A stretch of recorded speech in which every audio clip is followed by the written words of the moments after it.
이 시간 우리에게 주시는 하나님의 말씀은 누가복음 13장 10절에서 17절까지의 말씀입니다. 누가복음 13장 10절에서 17절까지의 말씀입니다. 하나님의 말씀을 경청하십시오.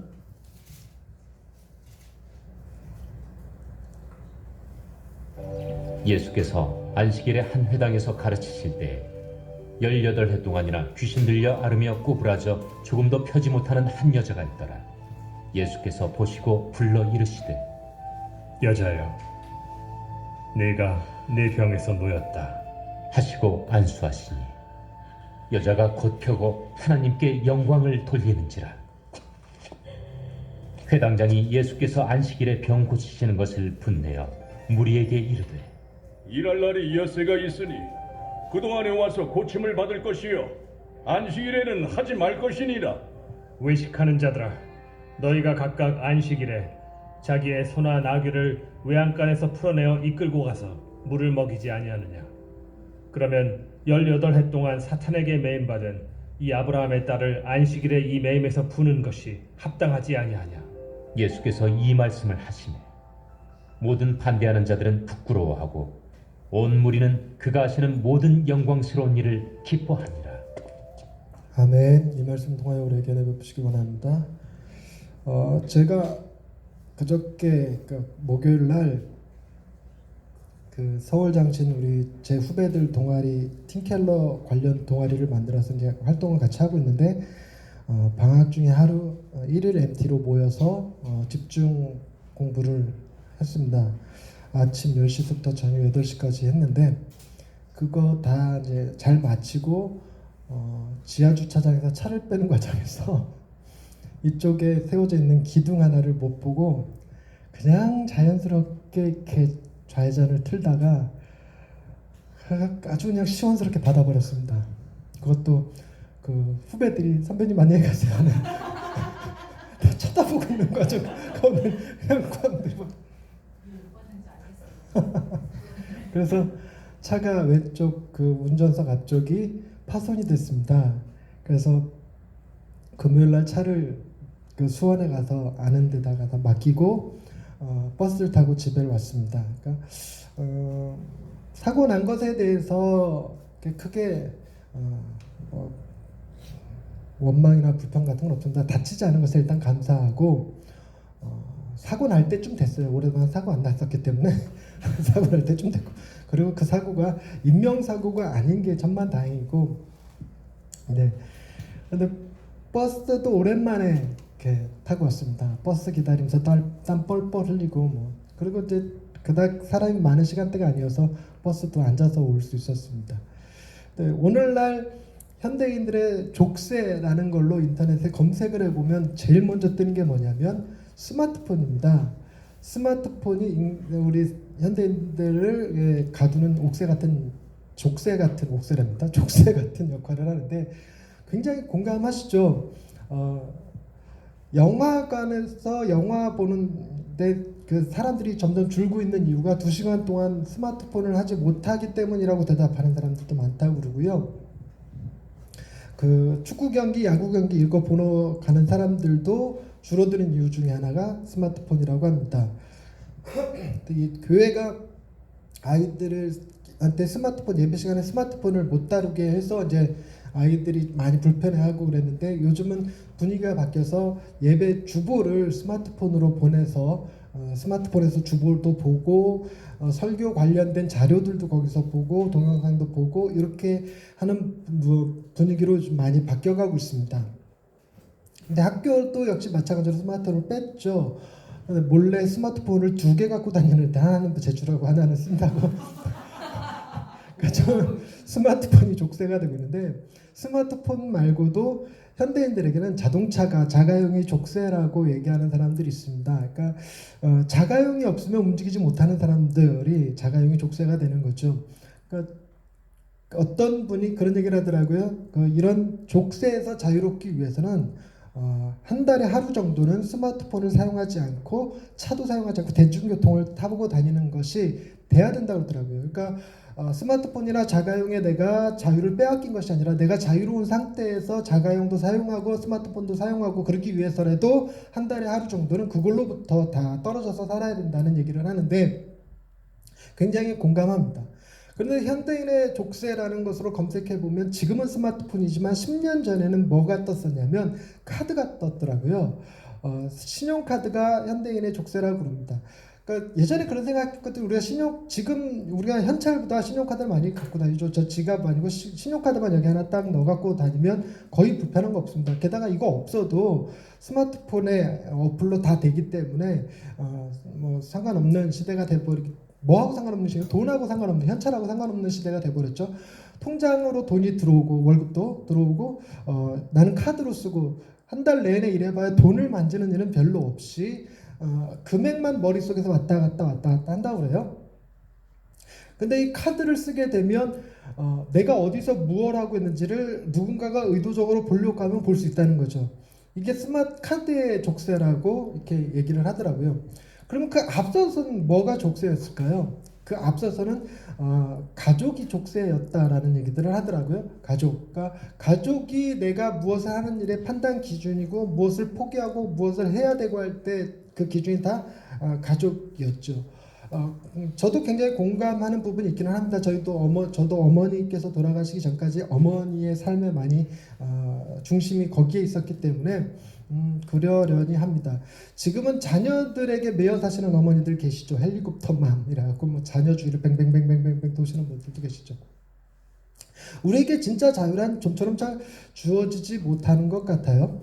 오늘 본문에 보면 예수님께서 18해 동안 병들어 있던 한 여인을 고치시는 장면이 나옵니다. 분명 잘 하신 일이기는 하지만 회당장이 예수를 비난하고 나섰어요. 그러고 나서 예수님의 변증이 있고 뭐 사람들이 예수님한테 환호하는 장면으로 끝이 납니다.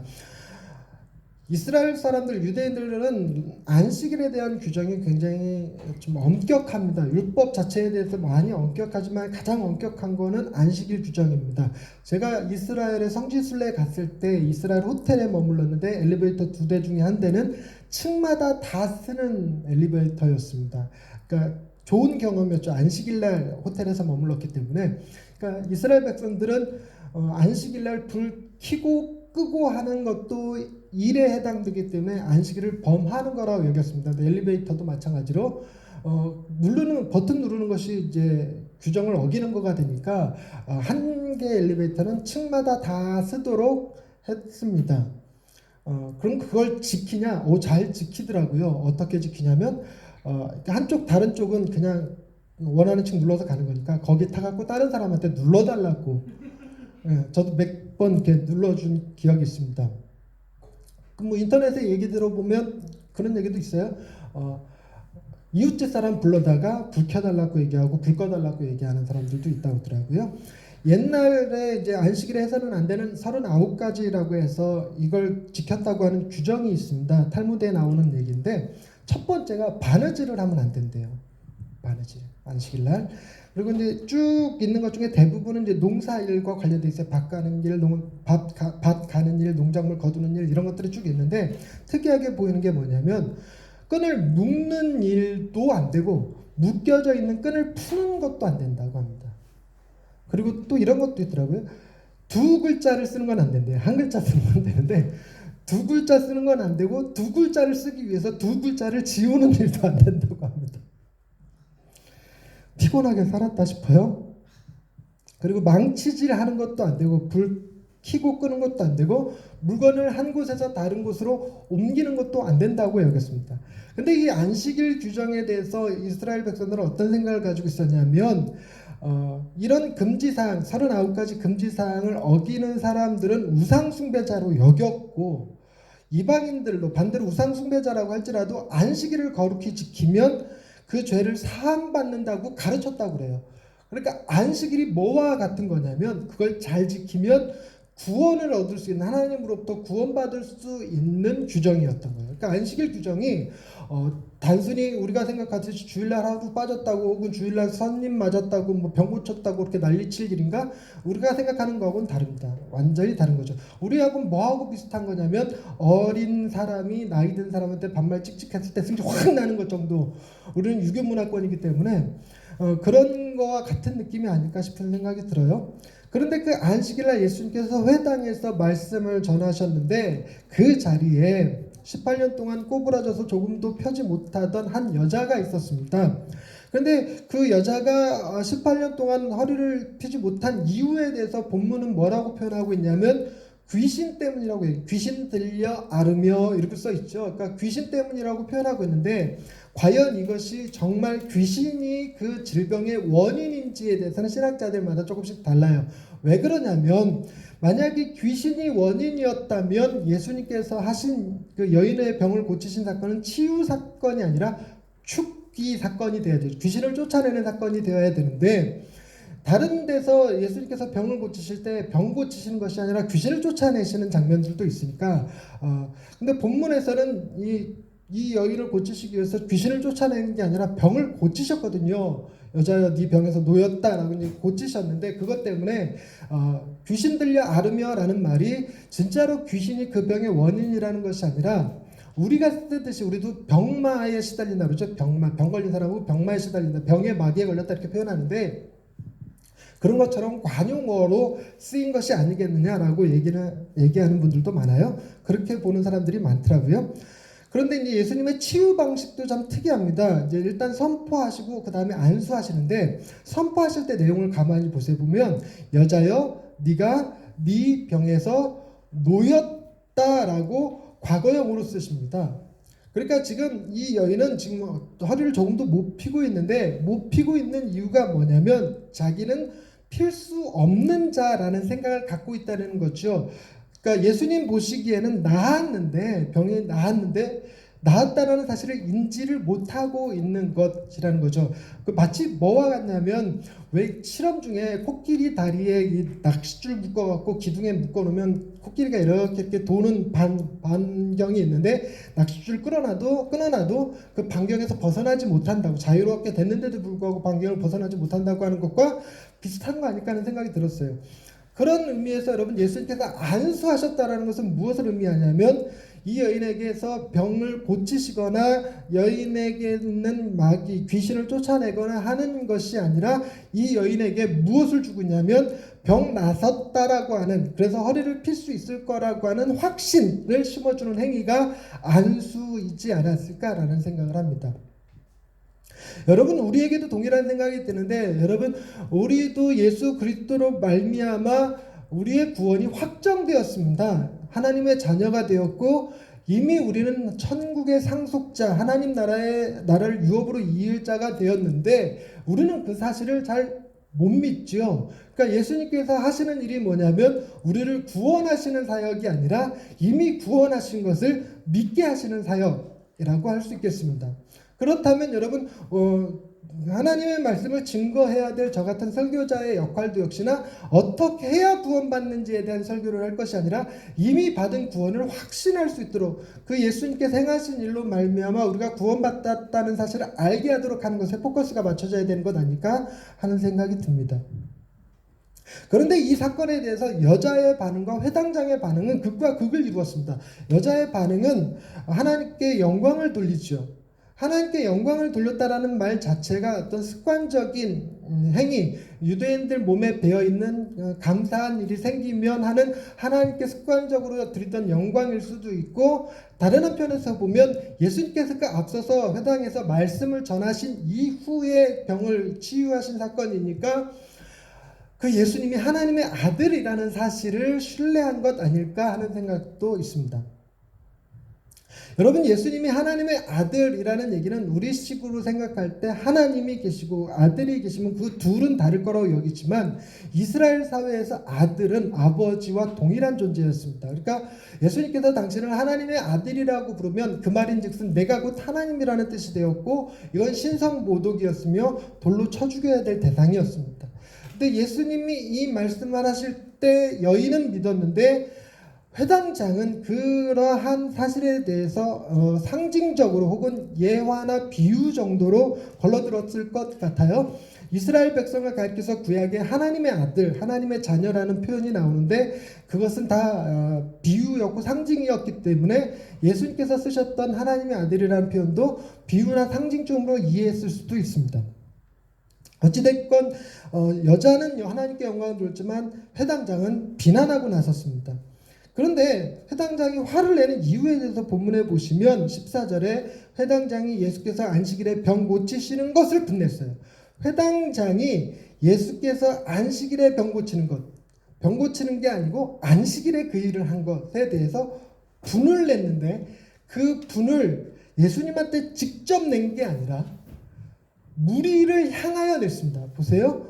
무리에게 이르되 일할 날이 엿새가 있으니 그동안에 와서 고침을 받을 것이요 안식일에는 하지 말 것이니라 이렇게 얘기합니다. 즉 고침 받은 사람은 수동적인 자세였고 고치는 사람이 능동적인 자세였는데 지금 회당장은 직접 예수님한테 화가 난 거예요. 안식일에 병 고치는 것 때문에 화가 났는데 그 화를 누구한테 풀었냐면 무리한테 풀었죠.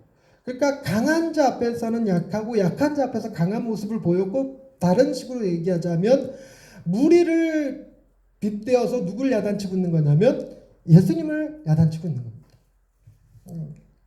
예수님의 말씀을 강의를 여인만큼도 못 들은 거죠.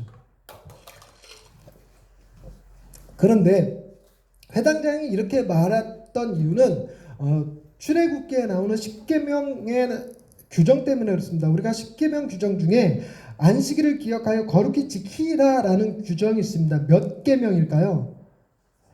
네, 4계명입니다. 역시 아는 분들은 아시는군요.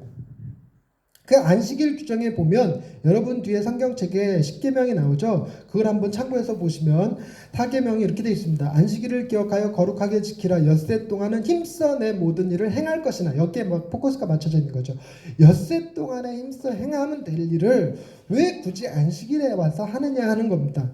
그러면서 이 말씀 제4계명을 끝까지 한번 읽어보면 일곱째 날은 내 하나님 여호와의 안식일인즉 너나 내 아들이나 내 딸이나 내 남종이나 내 여종이나 내 가축이나 내 문 안에 머무는 객이라도 아무 일도 하지 말라. 이는 엿새 동안에 나 여호와가 하늘과 땅과 바다와 그 가운데 모든 것을 만들고 일곱째 날에 쉬었습니다. 그러므로 나 여호와가 안식일을 복되게 하여 그날을 거룩하게 하였느니라 라고 하는 규정입니다. 그런데 여러분 이 십계명의 말씀을 이스라엘 백성들이 어디서 들은 거냐면 애굽에서 종살이하다가 모세를 통해서 출애굽해서 가나안 땅에 들어가기 전 광야 40년 세월을 지내기 바로 초입경에 광야 40년 세월을 1년도 채 지내기 전에 시내산이라는 곳에 도착해서 그곳에서 받은 말씀입니다. 그러니까 이 말씀 속에 보면요, 이스라엘 백성들에게는 지금 놀라운 희망과 위로와 격려의 메시지가 담겨져 있거든요. 그게 뭐냐면 지금 이스라엘 백성들은 나라가 없어요. 아직 가나안 땅에 도착하지 못했고 실제로 그들이 땅을 가지고 그곳에서 농사를 짓기까지 앞으로 40년이 넘게 걸립니다. 그런 상태에서 주신 말씀인데 이 말씀 속에 무엇이 담겨져 있냐면 내 아들이나 딸이나 여기까지는 괜찮아요. 내 남종이나 여종이나 종살이하다 이제 막 나왔는데 이들에게도 뭐가 있을 거라는 말씀이냐면 종이 있을 거라는 거예요. 그리고 내 문 안에 머무는 객을 자기 집에서 머물 수 있게 해줄 만큼의 경제적인 여유를 갖게 될 거라는 거죠. 굉장히 귀한 말씀이죠. 그렇게 하는 이유가 뭐냐면 하나님이 친히 그들의 주인이 되어주시고 천지의 주인, 만물의 주인이 되어주시고 날을 안식일이라고 하는 어떤 특정 날을 축복하신 분이라는 사실에서 기인합니다. 그러니까 이스라엘 네가 훌륭해서가 아니고 네가 대단해서가 아니라 너와 함께하는 내가 대단해서 내가 너에게 축복을 줘서 남종과 여종과 집이 있고 문 안에는 거하는 객이 있게 해주겠다라는 겁니다. 거기다 덧붙여서 뭐가 있냐면요, 안식일 규정이라는 것은 한 번도 쉬어본 적 없는 이스라엘 백성들이에요. 노예 생활하면서 단 하루도 쉬어본 적이 없어요. 그러니까 쉬어본 적 없는 그들에게 삶에 쉼을 주시겠다라고 하는 위로의 메시지가 담겨져 있는 겁니다. 그러니까 안식일의 개념은 쉬라고 주어진 거예요. 쉼, 평안함에 대한 얘기입니다. 일에서부터 자유로워지는 것. 신분에 매여 있다 할지라도 일주일 중 하루는 쉴 수 있다라는 것을 갖게 해주는 규정입니다. 그런데 이 안식일 규정이 묘하게 이스라엘 백성들은 구원과 연관이 되면서 안식일이 쉼이 아니라 도리어 피곤한 날이 되었습니다. 목사인 저에게도 이 느낌이 조금 있죠. 목사들은 일하는 날이 언제냐면 주일이니까 주일을 준비하고 주일을 지내는 동안 긴장해야 되고 눈치도 봐야 되고 누가 오고 안 오고에 따라서 감정의 기복도 생기고, 그래서 정작 쉼이 언제 생기냐면 예배가 다 끝나고 난 다음에 이제 다들 돌아가고 교회 정리하고 난 다음에 사무실에 딱 앉으면 그때 조금 쉼이 몰려오고 피곤이 몰려오고 이제 졸음도 쏟아지고 뭐 이러는 경향이 있어요. 그러니까 목사님들은 이제 월요일이 쉬는 날로 여겨지죠. 그런데 이렇게 할 수 있는 것은 제가 이렇게 함으로써 성도들이 쉼을 누릴 수 있으면 되잖아요. 근데 해당장이 이것은 구원하고 연결되어 있다는 생각을 가지니까 안식일이 쉬어야 되는 것이 아니라 오히려 더 무의식 중에 어떤 일을 행하지 못하도록 긴장시키는 날이 되어버렸어요. 바느질하면 안 돼.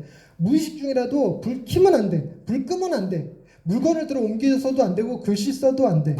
이게 오늘날 그대로 적용되면 헌금 다 무명으로 해야 되는 거 아닌가? 농담이었는데 아무도 안 웃어서. 네.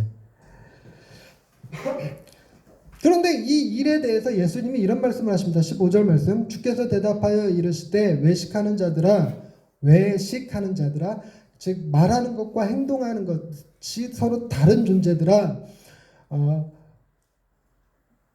너희가 각각 안식일에 자기의 소나 나귀를 외양간에서 풀어내어 이끌고 가서 물을 먹이지 아니하느냐. 그러니까 니들은 소와 나귀한테는 뭐 안식일 주장 들이대지 않으면서 왜 16절 18해 동안 사탄에게 매임 바 된 이 아브라함의 딸을 안식일에 이 매임에서 푸는 것이 합당하지 않냐고 반문하심으로써 반대하던 이들은 부끄러워하고 온 무리는 예수께서 하신 모든 영광스러운 일을 기뻐했다라는 말씀으로 본문이 이제 맞춰집니다. 근데 여러분 이 말씀을 가만히 보시면 몇 가지 특이한 장치들이 이 안에 들어가 있는데 그게 뭐냐면 첫 번째로 여인을 고치신 사건을 가만히 보시면 원인이 처음에 뭘로 나오냐면 귀신에게로 포커스가 맞춰집니다. 귀신 들려 앓으며 18년 동안 뭐 허리를 조금도 펴지 못했던 사람입니다. 그러니까 원인이 귀신에게서 나오고 그러니까 이거를 귀신을 쫓아내는 사역인가라는 생각이 들 뻔도 하지만 회당장은 이것을 뭐로 보았냐면 치유 사역으로 보았어요. 그래서 고침을 받을 날이 엿새가 있으니까 그때 받고 안식일에는 하지 말라라고 말하는 것으로 지금 예수님이 하신 일은 병고침의 사역이라고 얘기를 하셨습니다. 그런데 예수님은 이 병고침의 사역을 뭐라고 표현을 하셨냐면 매임에서 풀어주는 것, 사탄에게 18년 동안 매여 있다가 안식일에 풀어주는 것이라고 표현을 하셨어요. 그리고 이 이야기의 절정에 가서는 온 무리가 예수님이 하시는 이 일을 뭐라고 표현했냐면 영광스러운 일이라고 표현합니다. 그래서 영광스러운 일로 인하여 기뻐했다라고 표현합니다. 뭔가 이렇게 좀 의미가 변화되고 있죠. 여러분 우리 인간의 타락이 바로 그와 비슷한 루트를 가지고 있습니다. 여러분 인간이 무엇 때문에 하나님과의 관계가 단절되었냐면 아담과 하와가 에덴 동산에서 선악과를 따먹는 일로부터 인간의 범죄가 시작되었죠. 근데 그 선악과를 따먹는 일이 원인이 어디서부터 나왔냐면 뱀이 하와를 유혹하는 일에서부터 왔어요. 그 뱀은 사탄을 상징했죠. 그러니까 뱀의 유혹으로 인하여 인간이 타락했는데 인간은 그동안 무슨 방법으로 이 모든 것을 해결하려고 들었냐면 타락한 인간, 자기 중심성에서 벗어나지 못하는 인간은 서로 힘 있는 자가 힘 없는 자들을 괴롭히고 뺏고 억압하고 하는 형태로 발전하니까 그것들을 조절하기 위해서 법이라는 걸 만들고 질서라는 것들을 만들죠. 그리고 사람들에게 철학이라고 인문학이라고 하는 것들로 사람의 마음들을 다스려 갑니다. 그리고 오늘날에는 심리학의 도움을 받기도 하죠. 이 모든 것들이 증상에 대한 처방, 즉 치료 사역중으로 여겨집니다. 그러나 예수님께서 하신 일은 뭐냐면 우리가 이런 타락한 본성을 가지게 된 것은 사탄에게 매여 있는 바다. 다른 말로 표현하자면 성경에 나오는 표현으로 하자면 죄와 사망의 법에 묶여있던 존재.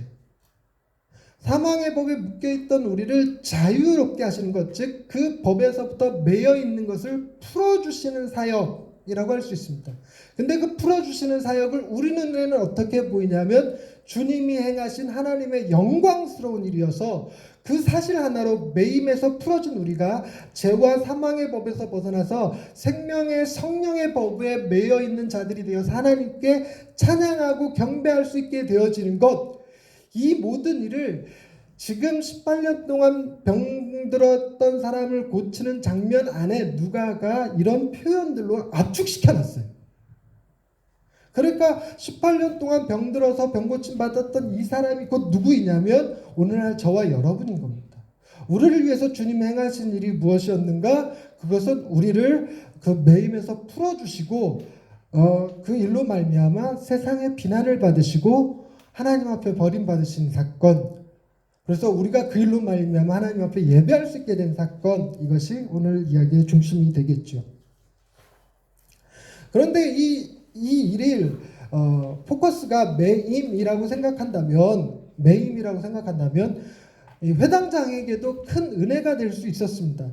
회당장이 지금 이것을 치유사역, 병고침에 대한 이야기로만 받아들였는데 예수님께서 말씀하신 매임에서 풀어주는 자유라고 얘기하게 된다면 회당장도 조금 자유로워질 수 있죠. 회당장은 지금 무엇에 묶여있냐면 율법에 묶여있죠.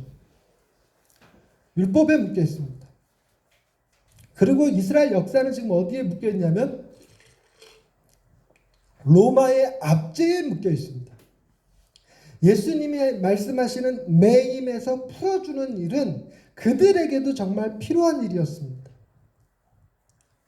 만약 이 매임에서 풀어주시는 주님을 회당장이 믿게 되었다면 안식일이 긴장이 아니라 진정한 쉼이 되고 뿐만 아니라 나머지 엿새 동안이라고 하는 그 기간도 진정한 자유를 누릴 수 있는 시간이 될 것입니다. 여러분, 예전에 신분제 사회에서는 노예들은 신분에 매여서 자유가 없었습니다. 그 이후에는 농노라고 해갖고 토지에 매여서 사람들이 벗어날 수가 없었죠.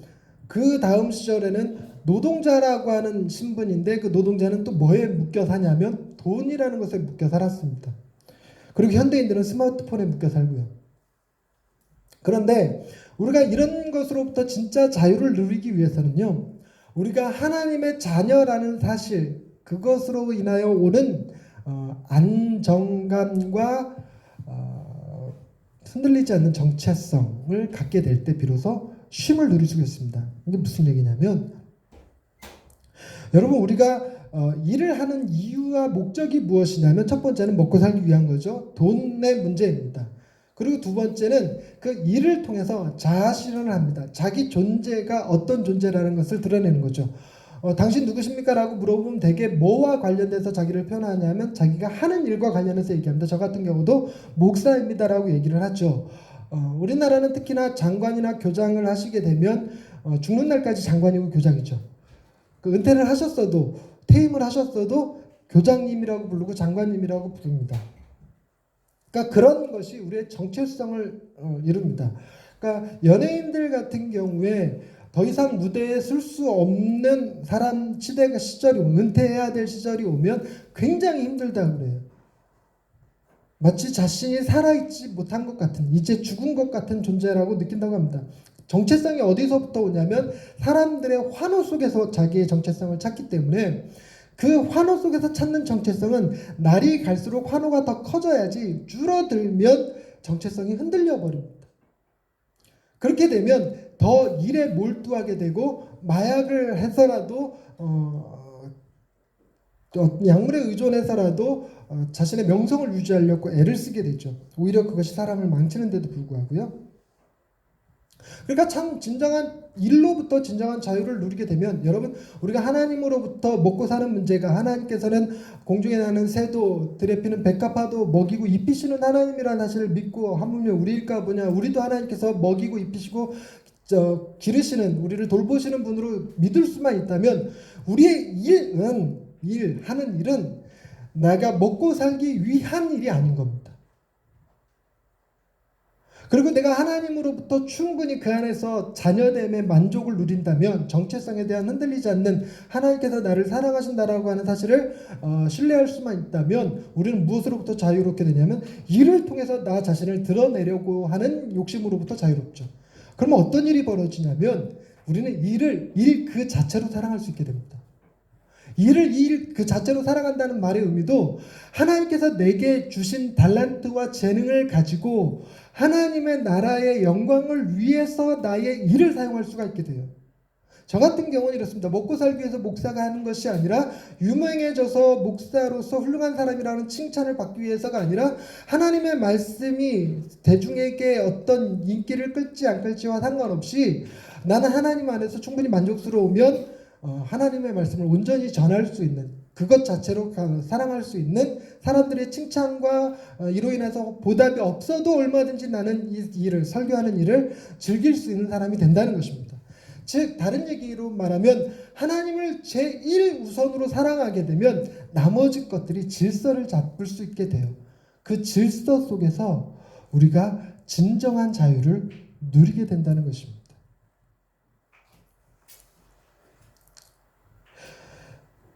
예수님께서 이스라엘 땅에 오셨을 당시에 그 나라는 참 독특하게 로마에 매여 있고 종교에 매여 있고 질병과 가난과 죽음에 매여 있는 상태였어요.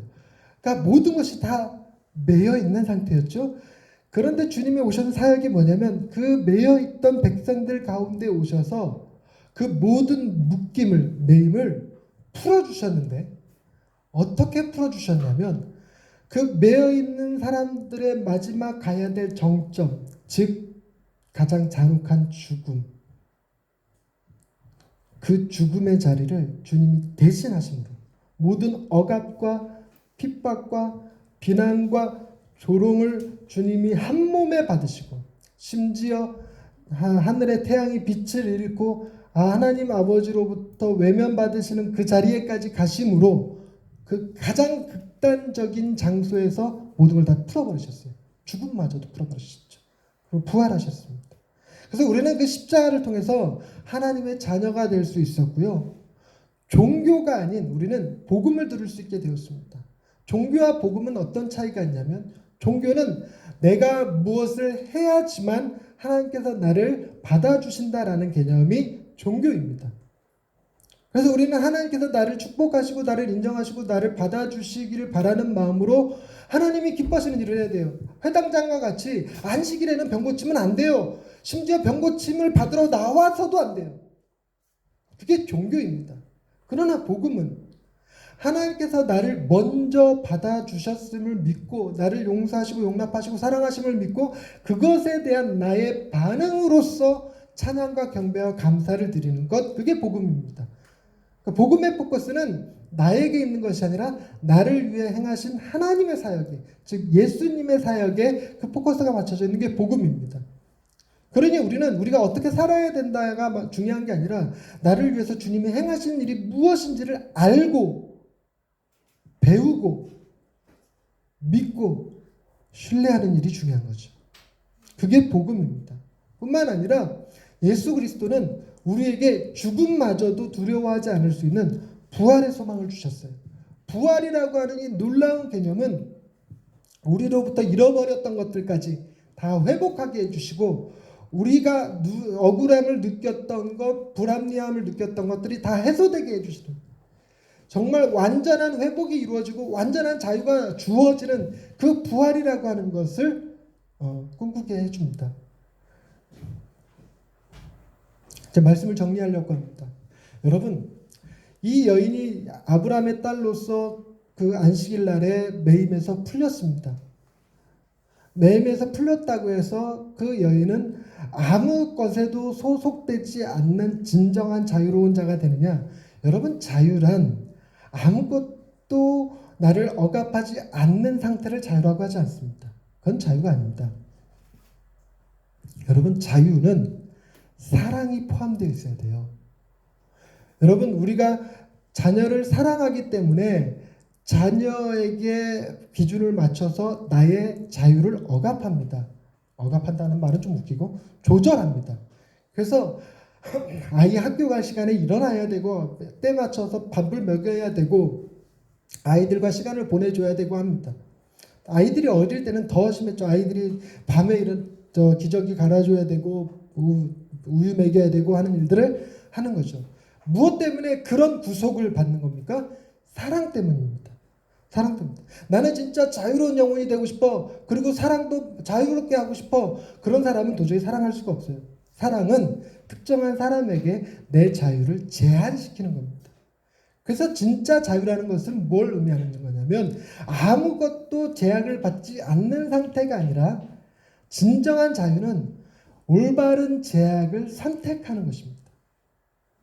이거는 좀 따라했으면 좋겠고 암기했으면 좋겠습니다. 진정한 자유는 올바른 제약을 선택하는 것이다. 시작.